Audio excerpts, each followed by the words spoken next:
Good morning, student, and welcome to Rasa International School. Today, the chapter for class 10th History, Nationalism in Europe. And today, we have topics to discuss Giuseppe Mazzini. आज जो हमारा chapter है उस chapter में हम class 10th में nationalism on Europe और history और जो हमारा टॉपिक है वो गिउसेप्पे मज़ीनी के बारे में पढ़ेंगे। आज हम इस चैप्टर में पढ़ेंगे कि गिउसेप्पे मज़ीनी थे कौन और उन्होंने इटली को यूनिफाई करने के लिए, इटली को एक करने के लिए कौन से जो काम किए।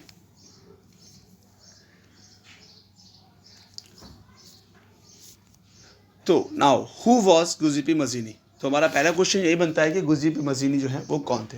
तो ही was an Italian revolutionaries he became a member of a secret society of a Carbonaries. He attempted revolutions in Liguria, but he was captured and sent into exile in 1831. देखिए गिउसेप्पे मज़ीनी ने क्या किया, वो Italy को एक करने के लिए उन्होंने बहुत सारे काम किए। मतलब पहले क्या था, पहले जो इटली था वो ये देखिए आप, इसमें जो इटली का हम मैप दिखा रहे हैं उसमें क्या है, इटली को ये पूरा एक इटली का मैप है ना। लेकिन अब इसमें क्या होता था, यहाँ पे कोई और किंग है, यहाँ कोई और किंग है, यहाँ कोई और किंग है और यहाँ कोई और किंग है। तो इटली में जो है वो एक राजा नहीं होता था और पूरे इटली में क्या था, कोई भी कंट्री इटली को जो है कॉन्कर्ट करती थी, वहाँ पर राजा बैठा दिया करती थी। तो नेशनलिज्म इन इटली, यानी इटली में जो है वो नेशन स्टेट नहीं थी। तो इटली जो है वो नेशनल स्टेट नहीं थी। अब इटली क्या था, वो किसी ना किसी कंट्री से कॉन्कर्ड होकर वहाँ अपना कोई ना कोई राजा बैठ जाया करता था और इटली को जो है वो अपने तरीके से चलाता था। लेकिन यहाँ पर जो गिउसेप्पे मज़ीनी थे उन्होंने क्या किया, उन्होंने इटली को एक करने के लिए फैसला किया।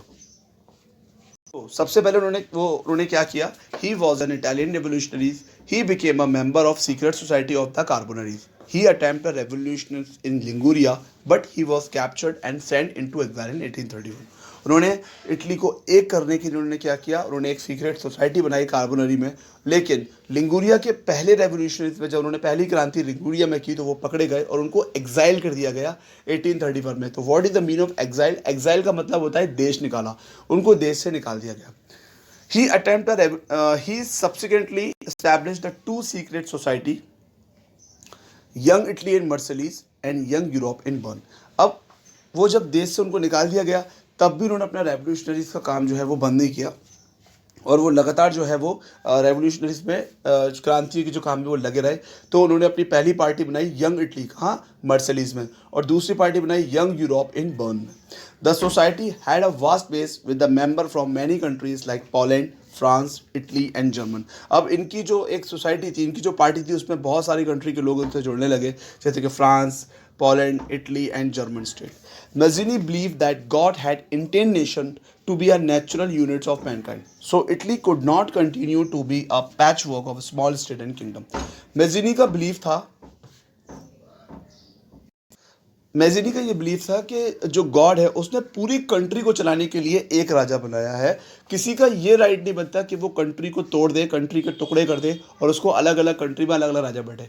गिउसेप्पे मज़ीनी का ये मानना था कि अगर कंट्री को भगवान ने बनाया है तो उसको चलाने के लिए एक राजा होना चाहिए। कंट्री को टुकड़े करके चलाना या किसी और कंट्री का इंसान आके उस पर आके बैठ के और वहाँ उस तरीके से इसको चलाए, तो ये उनका मानना नहीं था। उनका ये मानना था कि एक कंट्री का एक ही राजा जो पूरी कंट्री को चलाए।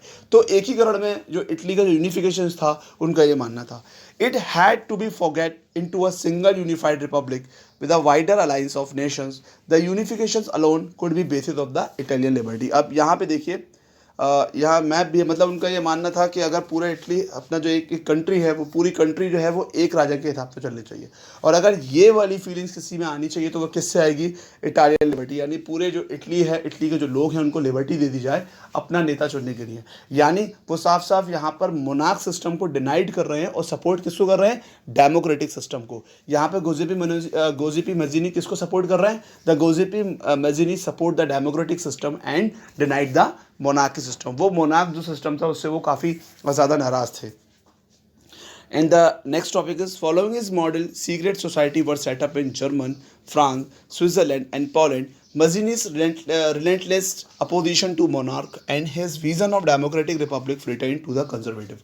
अब यहाँ पर जिस तरीके से वो अपनी सोसाइटी को आगे बढ़ा रहे थे, ऐसे करते करते वो जर्मन, फ्रांस, स्विट्जरलैंड और पोलैंड तक उनकी जो है पार्टी पहुँच गई।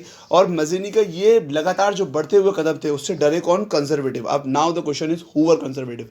मैंने आपको एक रशियन रेवोल्यूशन में लिबरल, रेडिकल और कंजर्वेटिव थे। तो कंजर्वेटिव कौन थे? कंजर्वेटिव वो थे जो who had respected past and who don't believe in the change in society. They want change society but in slow process. कौन थे कंजर्वेटिव? जो सोसाइटी में चेंज तो चाहते थे लेकिन बहुत स्लो प्रोसेस में चाहते थे, क्योंकि उनका एक रिस्पेक्टेड पास था। जैसे फॉर एग्जांपल मैं आपको बताऊं, लुई 16 जब बूरबॉन डायनेस्टी खत्म हुई तो लुई 16 के लोगों को ज़्यादा वो कंजर्वेटिव कहलाए, क्योंकि वो ये चाहते थे कि हमारे शासन दोबारा से वापस आ जाए। ये जितने भी डेमोक्रेटिक हैं वो हमेशा से डेमोक्रेटिक के अलग खिलाफ रहेंगे।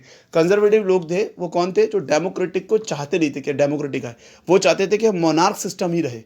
तो जितने भी जो कंजर्वेटिव थे वो कौन थे? वो किंग्स, चर्च, एक रॉयल ट्रूप्स, मतलब एक रॉयल फैमिली से बिलोंग करने वाले लोग थे, जो कि ये नहीं चाहते थे कि समाज में, सोसाइटी में डेमोक्रेटिक आए। वो ये चाहते थे कि कहीं ना कहीं जिस तरीके से हम लोग किंग और मोनार्क सिस्टम होना चाहिए, बस वही सिस्टम बनना चाहिए। जो कंजर्वेटिव होते हैं ना, वो किंग और मोनार्क सिस्टम से बिलोंग्स करते हैं, वो एक हायर सेक्शन सोसाइटी से बिलोंग करते हैं। तो इसीलिए ये कंजर्वेटिव जो थे ये नहीं चाहते थे कि सोसाइटी में चेंज आए और डेमोक्रेटिक हट जाए, क्योंकि अगर डेमोक्रेटिक आ जाएगा तो क्या इनकी मोनार्क सिस्टम कम हो जाएगा। तो कहीं ना कहीं जोसेफ मज़ेनी ने क्या किया, जैसे जैसे उनके कदम आगे बढ़ते गए तो कहीं ना कहीं वो कंजर्वेटिव जो लोग थे, जो ये चाहते थे कि कंट्री के अंदर डेमोक्रेटिक नहीं आना चाहिए, वह उनके दिल में फियर पैदा कर दिया। तो आज हमने जोसेफ मज़ेनी के बारे में समझा, जिन्होंने इटली के एकीकरण करने में जो ये काम किए। ठीक है, तो आज I hope you like this video. We will upload some more new topic of this chapter. Till then, stay safe and goodbye.